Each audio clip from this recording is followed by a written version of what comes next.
have a client that wants to mount an outlet here on a Lally column. I'll back up a little bit, give you a better idea what we're looking at.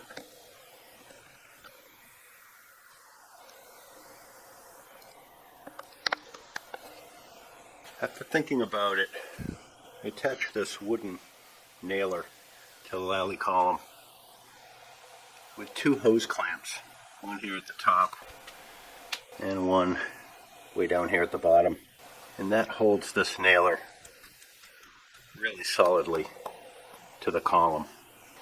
And this nailer, here's a cross section of it. This one's just made of scrap wood as a test of concept, and it fits on the Lally column like so. And with the combination of the clamps, that's really solid. I started out doing a diagram. This is drawn to scale, and here's the Lally column, and I knew the nailer, I wanted it to be the same width as the Lally column, and I had to get an idea of what size piece of wood would fit in there and be a good filler. I didn't want to try to cut something to the curve of the Lally column, so I ended up cutting a piece of that dimension. It's about 1/8 of an inch or a few millimeters here, and then that's 45 degrees. And when mounted on the proof of concept, it seemed to fit pretty well. And then I tried a couple different ways of attaching the pipe clamp to the nailer and decided to go with through holes. Obviously they don't have to be very attractive.